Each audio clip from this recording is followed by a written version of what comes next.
Vamos a ver como parte del curso de naturales los estados de la materia. Todo cuanto podemos imaginar, un libro, una mosca, una piedra, el agua, el aire, un bolígrafo o un caramelo, están hechos de materia. Pero, ¿qué es materia? Los científicos definen materia como todo aquello que tiene masa y ocupa un espacio. Todos los cuerpos están formados por la agrupación de pequeñas partículas, átomos y moléculas, que, según la presión y la temperatura en la que se encuentren, tendrán uno u otro aspecto. Enseguida veremos esos aspectos. Antes, fijaos en la siguiente ilustración. Eso que veis es una molécula de agua, que está formada por un átomo de oxígeno y dos de hidrógeno. La unión de miles de millones y millones de moléculas de agua forman el agua que podemos ver a simple vista. Los aspectos a los que nos referíamos son los estados de la materia. Encontramos los sólidos. Las partículas están firmemente unidas. En ese gráfico veis cómo están muy juntitos las moléculas o átomos que las forman. Líquidos, en los que las partículas están en contacto, pero no tan unidas como el caso de los sólidos, están más separadas. Y los gases, las partículas están mucho más separadas. Ahora bien, ¿un cuerpo o una sustancia siempre está en un estado definido? La respuesta es no. Si hay cambios de temperatura o presión, o porque se ponen en contacto unas sustancias con otras, sus estados pueden cambiar. Un ejemplo que conoces bien. El agua líquida, cuando lo ponemos a 0 grados o menos, se convierte en hielo, es decir, en un sólido. Los cambios en la materia pueden ser de dos tipos. Físicos, si no cambia la naturaleza de la sustancia y es reversible, por ejemplo, el agua líquida puede pasar a hielo, que es sólido, o a vapor de agua, o de vapor de agua a agua, agua líquida, etc. O puede ser cambios químicos, cuando se altera la naturaleza de las sustancias. Por ejemplo, al quemar un tronco de madera, ésta se convierte en ceniza de dióxido de carbono de forma irreversible. Veamos ahora los tres estados de forma más detallada. Los sólidos son aquellos que tienen una forma y un volumen propios, como consecuencia de su rigidez y resistencia a cualquier deformación. Esa rigidez se debe a que los átomos y moléculas que los forman no pueden moverse libremente como ocurre en los gases, o en menor medida en los líquidos. Líquidos, sustancias que no tienen forma propia, pero sí volumen propio. Esto significa que se adaptan a la forma, o que adoptan, mejor dicho, la forma del recipiente en el que están contenidos.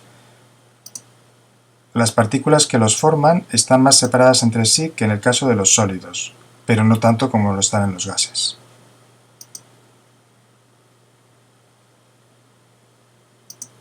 Y por último los gases, sustancias que no tienen forma propia y que ocupan todo el volumen disponible. Esto significa que se pueden comprimir y expandir fácilmente. Observa el siguiente ejemplo. Una bombona de butano vacía pesa 13,5 kilos, llena 26 kilos. Deducimos fácilmente que dentro hay 12,5 kilogramos de gas, que está metido a presión. Si abrimos la llave de paso, el gas saldría y ocuparía todo el espacio que pudiese. Cambios de estado. Hemos mencionado anteriormente que las sustancias pueden cambiar de un estado a otro.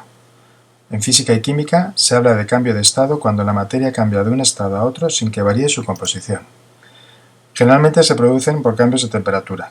Cuando aumenta, las moléculas se mueven a mayor velocidad hasta que se pueden separar, como pasa con los gases. En el vídeo de la derecha, que os pongo ahora, veis cómo pasamos de un estado sólido, que es el hielo, a un estado líquido, que es el agua que se queda luego en el vaso.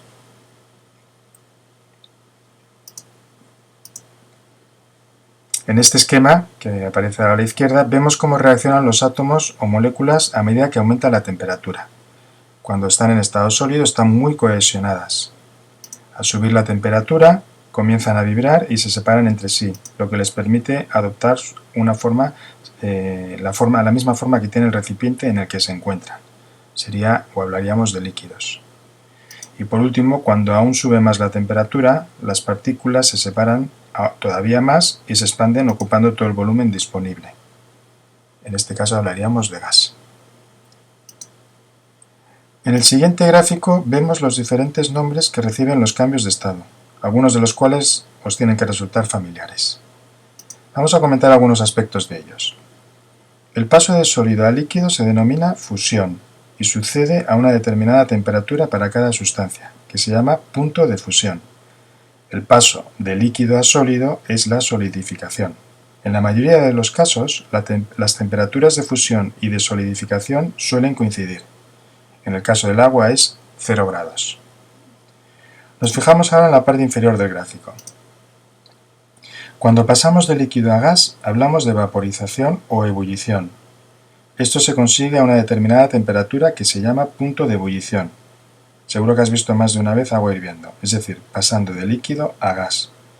Eso sucede a 100 grados centígrados. El proceso inverso es la condensación o licuación, es decir, el paso de gas a líquido, que se da a la misma temperatura que el punto de ebullición. Por último, vemos en la parte derecha el cambio entre sólido y gas. Se denomina sublimación el paso directo de sólido a gas. Es un paso menos conocido, pero igual has visto en casa una sustancia que lo hace, la naftalina, que se pone para evitar que las polillas se coman la ropa. Cuando se pasa de gas a líquido, se habla de cristalización o sublimación inversa. Muy bien, y para terminar te dejo con la ley de la conservación de la masa, del científico Lavoisier. Reflexiona y piensa en lo que significa y coméntalo en clase con el profesor.